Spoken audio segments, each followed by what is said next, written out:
میں جب بھی سڑک پر لوگوں کو بھیک مانگتے دیکھتی تو بہت دکھی ہو جاتی کہ یا اللہ ان کے حال پر رحم فرما، کیونکہ اکثر لوگوں کا رویہ ان فقیروں کے ساتھ بہت برا ہوتا۔ ایک دن میرے دروازے پر دستک ہوئی تو 3 لڑکے جو لگ بھگ 12 سال کے تھے بھیک مانگنے لگے۔ میں نے خدا کی راہ میں ان کی مدد کر دی، لیکن پھر تو یہ ان کا روز کا معمول بن گیا۔ وہ روز بلا ناغہ دروازے پر دستک دے کر مانگنے لگ جاتے۔ میری تنخواہ کا ایک اچھا خاصا حصہ ان ننھے فقیروں پر خرچ ہو جاتا۔ رفتہ رفتہ میں نے بھی اپنے اور ہمسایوں کی طرح ان کی آواز سن کر دروازہ کھولنا بند کر دیا، لیکن وہ اتنی آسانی سے کہاں ماننے والے تھے۔ انہوں نے کال بیل بجا بجا کر میرے صبر کی آزمائش شروع کر دی۔ کالج سے آ کر کھانا کھا کر آرام کرنے کی کثرت سے لیٹی ہی تھی کہ ان کی فریاد اور کال بیل کی آواز اصحیح بن کر میرے اعصاب پر حاوی ہونے لگتی، اور پھر مجبوراً ہی صحیح مجھے ان کی حاجت پوری کرنی پڑتی۔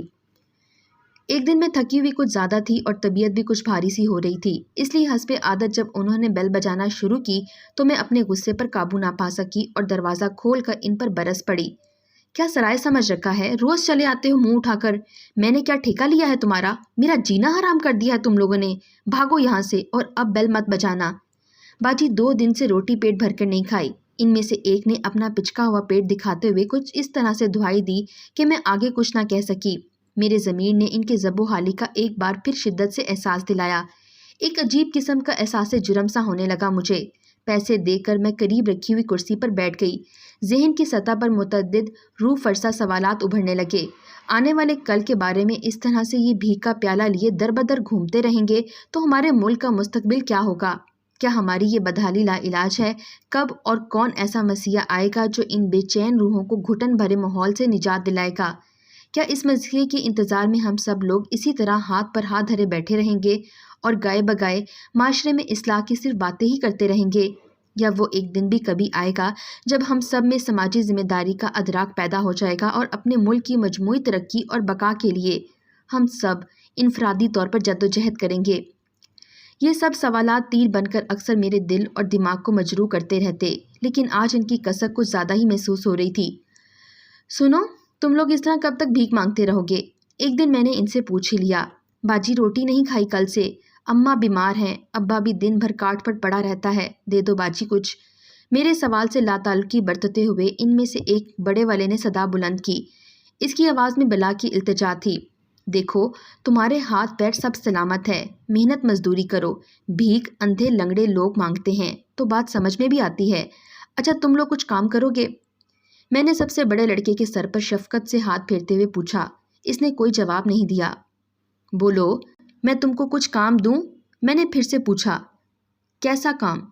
یہ جو سامنے والی سڑک پر کوڑا بکھرا پڑا ہے اس کو جھاڑو سے اٹھاؤ، اور نالی میں جو کاغذ اور چیزیں پڑی ہیں ان کو نکال کر جمع کرو، اور سامنے تھوڑی دور پر کوڑا دان پڑا ہے اس میں ڈال کر آؤ۔ ہمارے ہاتھ گندے ہو جائیں گے، ان میں سے ایک نے احتجاج کیا۔ بے شرم، ہاتھ گندے ہو جائیں گے اس کی بڑی فکر ہے، اور ہاتھ پھیلا کر سب سے بھیک مانگتے رہتے ہو، اس میں شرم نہیں آتی؟ میں بڑبڑاتی ہوئی دروازہ بند کر ہی رہی تھی کہ ان میں سے ایک نے جھاڑو مانگی۔ میں نے جھاڑو لا کر دی۔ اس دن انہوں نے میرے حکم کی تعمیل تو کر لی، لیکن دوبارہ نظر نہیں آئے۔ بعد میں مجھے افسوس بھی ہوا اور اندر ہی اندر ندامت بھی محسوس ہوئی، اور اپنی نادانی پر ہنسی بھی آئی، کیونکہ ایسے بچوں سے جو مفلسی، مجبوری، لا علمی اور پسماندگی کے اوت تلے زندگی گزار رہے ہوں، خودداری، غیرت مندی اور ہمت مردہ کی باتیں کرنا یا اس قسم کی توقع رکھنا میری حماقت ہی تو تھی۔ ادھر 3-4 ہفتوں سے کالج میں مصروفیت بڑھ جانے کی وجہ سے میں روز کافی دیر سے گھر واپس آتی، اور آتے ہی بستر پر ایسے گرتی کہ مغرب کی اذان سن کر ہی اٹھتی۔ اللہ کے نام پر دے دو، مدد کر دو، میں اپاہج ہوں، بے سہارا ہوں، مدد کر دو، اللہ مدینہ دکھائے گا، مدد کر دو اس لاچار کی۔ میری آنکھ لگی ہی تھی کہ اس کی آواز نے مجھے جگا دیا۔ اف ہو، کیا مصیبت ہے! میں بڑبڑائی اور پھر کروٹ بدل کر لیٹ گئی۔ بھوکے کی مدد کر دو، لنگڑا ہوں، اللہ بہت دے گا۔ آواز کچھ اس قدر پرسوز تھی کہ میرے ضمیر کی آواز نے مجھے جھنجھوڑ کر رکھ دیا، اور میں نہ چاہتے ہوئے بھی اٹھ گئی۔ یہ فقیر واقعی قابل رحم تھا۔ اس کی ایک ٹانگ بیکار معلوم ہوتی تھی کیونکہ اس کا نحیف جسم بیساکھی کے ڈنڈوں پر لٹکا ہوا تھا۔ کالے حلقوں میں پھنسی اس کی آنکھیں اور چہرے پر پھیلی ہوئی نکاہت غذا کی کمی اور عدم خوشحالی کی گواہی دے رہی تھی۔ پیسے لے کر مجھے ہزاروں دعائیں دیتا ہوا وہ چلا گیا، مگر میری نظروں میں اس کی صورت گھومتی رہی۔ اس دن کے بعد سے وہ تقریباً روز ہی آنے لگا۔ اس کی مدد کر کے مجھے کچھ روحانی سکون ملتا۔ اب تو اندر ہی اندر اس کی بیساکھی کی کھٹ کھٹ کی آواز سن کر میں اس کو پہچان جاتی اور فوراً کچھ نہ کچھ اس کے ہاتھ پر رکھ دیتی۔ وہ بھی بہت ساری دعائیں دیتا ہوا چلا جاتا۔ نہ جانے کیوں مجھے اس فقیر سے خاص انسیت سی ہو گئی تھی اور مجھے اس کا روز انتظار رہتا۔ وہ مجھے رانی بیٹی کہہ کر مخاطب کرتا، میں اس کو بابا کہتی۔ رمضان کے آخری دنوں میں اچانک اس نے آنا بند کر دیا۔ عید کے دن مجھے بابا کا بہت سختی سے انتظار رہا کیونکہ اس کے لیے میں نے نئے کپڑے سلوائے تھے۔ دوپہر تک وہ اپنی بیساکھی سے شور مچاتا ہوا آ گیا۔ آواز سنتے ہی دروازے کی طرف میں لپکی۔ حسب عادت بابا گیٹ پر ہی کھڑا تھا۔ وہ کبھی لان کے اندر داخل نہیں ہوتا تھا۔ بابا اتنے دنوں سے کہاں تھے؟ میں نے تمہارے لیے نئے کپڑے سلوائے تھے تاکہ تم عید کے دن نئے کپڑے پہنو، میں نے گیٹ کی طرف آتے ہوئے کہا۔ رانی بیٹی، روز ماتھا گرم رہتا ہے اور سانس بھی بہت پھولے ہے، آج بس ہمت باندھ لی سو آ گیا۔ اچھا بابا، آؤ اندر، لان میں بیٹھ جاؤ، میں تمہارے لیے بریانی اور سوئیاں لاتی ہوں، میں نے لان میں رکھی ہوئی لوہے کی کرسی کی طرف اشارہ کرتے ہوئے کہا۔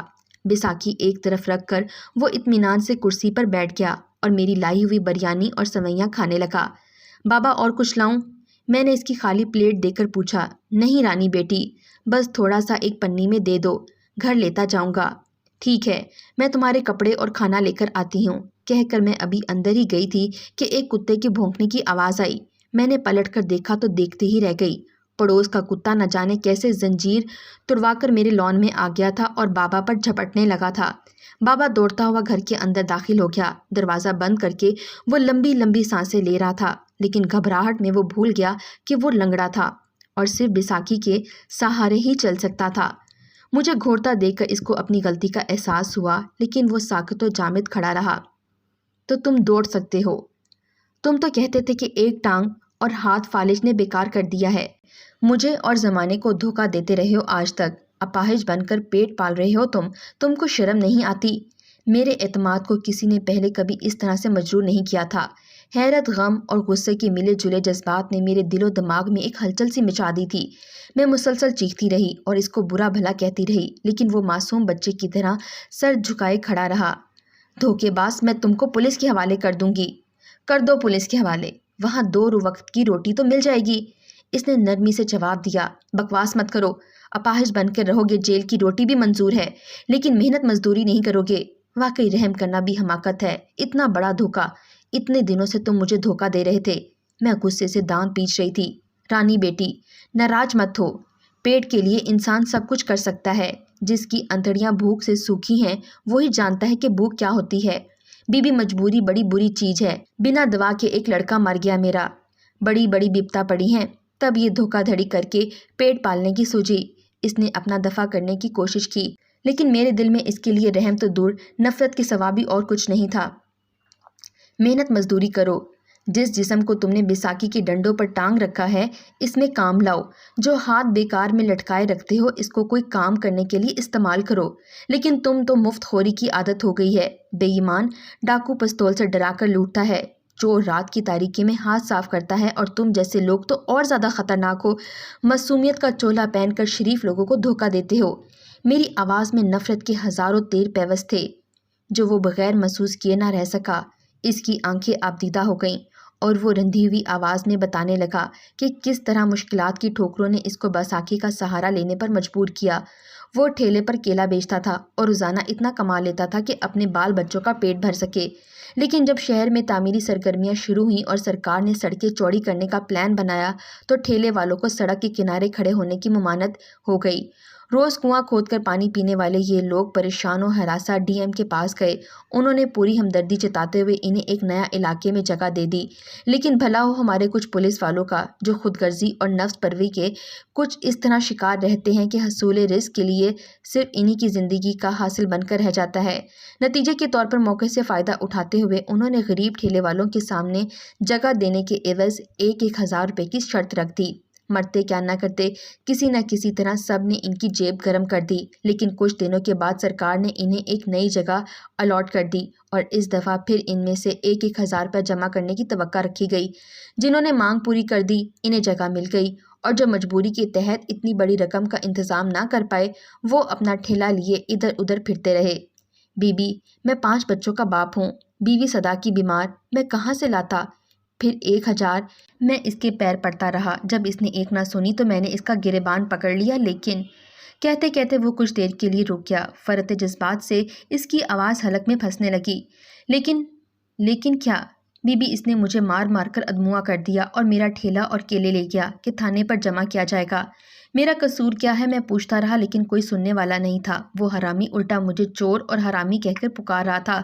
تھانے گیا تو وہاں ٹھیلا نہیں ملا، بس سب نے دھتکار دیا کہ اس نے قانون توڑا ہے، زیادہ بولے گا تو حوالات میں رکھ دیا جائے گا جہاں سڑتا رہے گا۔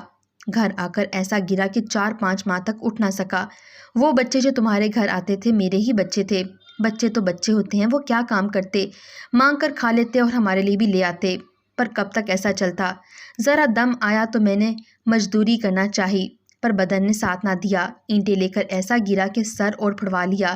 جب کوئی سہارا نہ بنا تو بیساکھی کے ان 2 ڈنڈوں نے مجھے سہارا دے دیا، اور پھر نہ جانے وہ کیا کیا بکتا رہا، اور چند لمحوں بعد اپنی بیساکھی کے سہارے چلتا ہوا میرے لان سے نکل گیا۔ لیکن مڑ مڑ کر بار بار مجھے ایسی نظروں سے دیکھتا تھا جیسے وہ مجھ سے پوچھ رہا ہو کہ کون قصوروار ہے؟